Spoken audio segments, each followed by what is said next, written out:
He's indicted and it feels so good. I am supposed to be on vacation mode, y'all, and trust me and believe that I'm ready to go. I've got one more live I'm gonna do on YouTube tomorrow before I take about 2 weeks off, get kiddo's graduation done because his commencement is on the 9th, and then my birthday's coming up, so I may or may not come back before then, but it all depends. I am trying really hard not to burn out. We've got the second book that we're trying to get wrapped up, finished, and rolled out.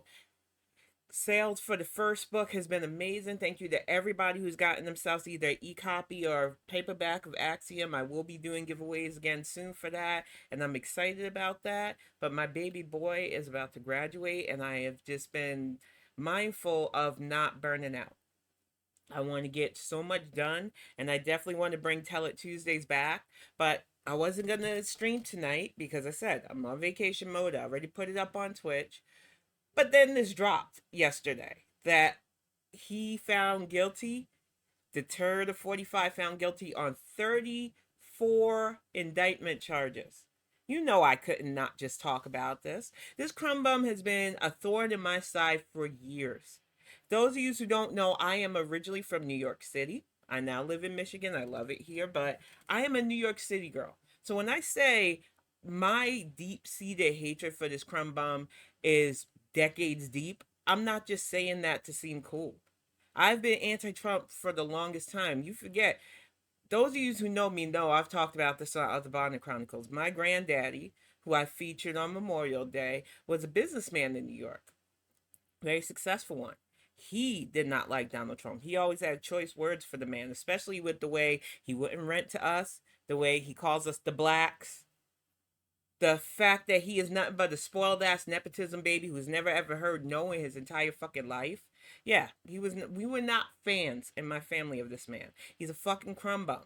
The way he went after Central Park 5, which that in itself, that story breaks my heart. The way those kids were railroaded for a crime they did not commit.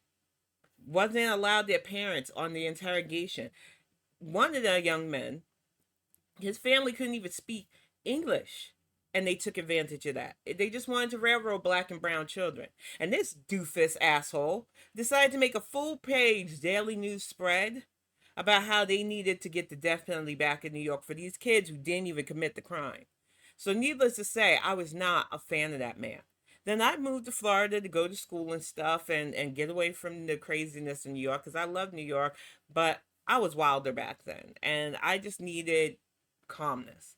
So I moved with my family down to Florida, Orlando to be specific at first. And then for jobs and stuff, I moved around the state. When that bum came down to Florida, it was just infuriating to me. I hated him. I hated seeing his Trump shit all over the place again. But I thought that was like the worst. That he was going to try to be a failed real estate mogul down there, too. Make that stupid golf course and that be the end of it. And then 2015 rolled around. And I want people, I blogged about it when I used to do writer blogs and everything, that because the RNC did not immediately dismiss this man who mocked the disabled reporter, who slandered a Gold Star Muslim family, their son gave his life for our freedoms, and that motherfucker with his bigotry just shit all over a Gold Star Muslim family. An American Gold Star Muslim family, need I remind you. To grab them by the pussy, which that's the reason you lost all that money to Gene E. Carroll. All you deniers will ignore the fact that he literally sat in a bus with Billy Bush talking about how, oh, I just move on them. I don't care. Sometimes you just have to kiss them and grab them by the puss. This man has been a controversial figure his whole entire life. The fact that he said an STD was like his own personal Vietnam because he's a draft dodging coward. Accepting somebody's fucking Purple Heart when you don't even understand the significance of that award. As a military brat, this man has cheesed me off for so fucking long, and it doesn't even stop because the motherfuckers that put him in the White House, along with his little Russian buddy helping, allowed us 4 years of destabilization. plutonium disappearing, the betrayal of our Yemen allies, the 4 military soldiers who lost their lives in Africa that we still don't understand, and the way he slandered that poor man's widow. I will never forget her pregnant belly as she leaned over and cried on her husband's casket. And we still don't have answers to why those 4 men died. But if it happened under Biden, you'd be losing your fucking minds. The fact that when COVID dropped, and I don't care how controversial that is, he knew how bad it was. He fired the response team that the previous president, Barack Obama, had set up to prevent outbreaks. It's why Zika didn't ravish us when that was an outbreak, targeting pregnant women. We had a whole pandemic response team that Trump just didn't want to have anymore. He fired them. He wanted cult of personality types instead that would only collar him and give him ass pats. But for that, we lost millions of Americans unnecessarily. Friends, family that we cannot get back. And in the early days, a lot of the elders that died in New York, one of my great uncles especially, because they didn't know how transmissible Rona was and everything else, mass graves again. And I can tell you something about mass graves in New York. As somebody who lived, especially during the 80s and the 90s in New York, who lost a lot of people in the LGBTQ that were friends and family as well, the mass graves just gave me such PTSD because that was how their bodies were just desecrated. So when I say I have had nothing but animosity towards Donald J. Trump for the longest fucking time, it's not to be cool. It's not to be hip. It is a real deep-seated, just, I don't like this being.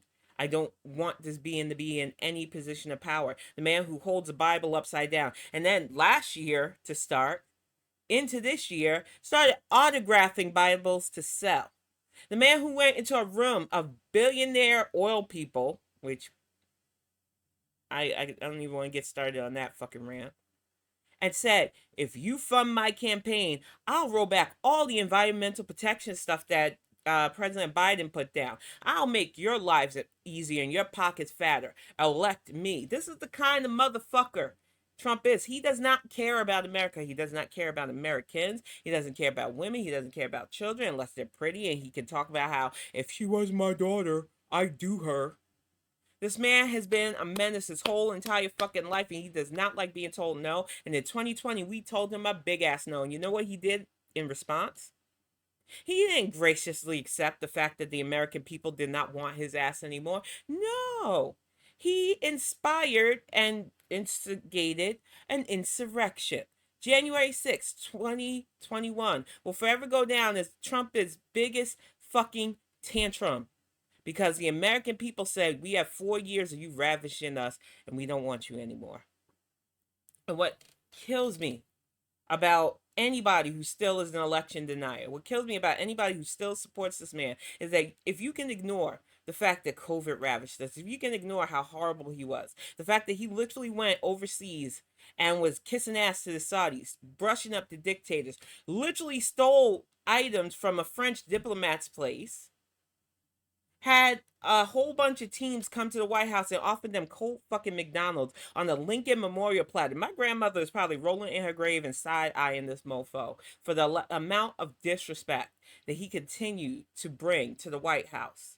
If you can ignore all of that, but ignore that on this bribery and hush money thing, he is convicted and, well, he's guilty, because we know he might not get any jail for this.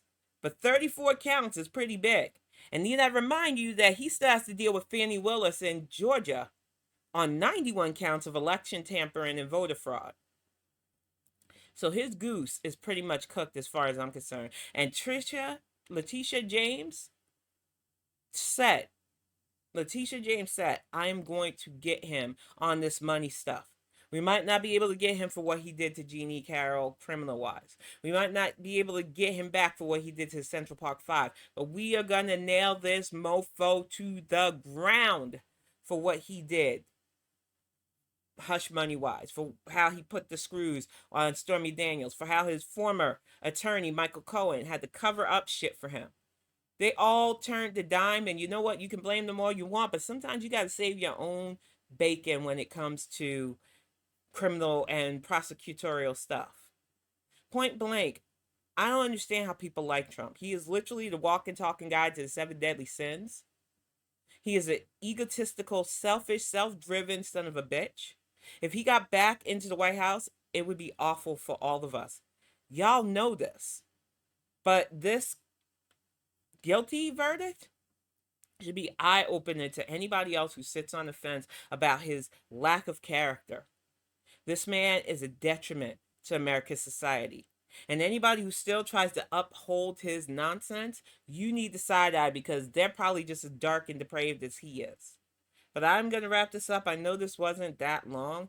I just wanted to weigh in because I it was going around the chat. I know I did my shorts. I laughed. I was so happy yesterday when that guilty thing came over my news feed because I stay in tune with the news no matter what. I might not watch the networks because they're a bunch of bullshit from owned by people who want to see this chaos back in action. But written news is still okay to me in some parts. And when that came over the AP wire, I was ecstatic. 2024 is the year of karma. If you are fucking up and think you're untouchable, whether you're a music mogul, whether you're an actor, actress, whether you're an idiot former politician, failed businessman, bankrupt casinos, your day of actual karmic reckoning is here. And like I said, even if he could still run for president in November, this embarrassing stain, it writes itself in campaign ads.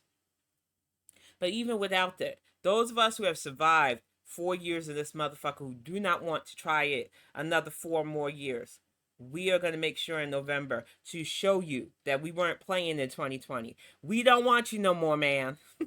But I'm going to wrap this up, get my vacation mode started. I will see some of y'all tomorrow on Bonnet Live Reacts. It's going to be the last one I do until I come back, maybe for my birthday. I don't know yet. Depends, because Heifer went off on her community tab again. She didn't learn anything from going after me.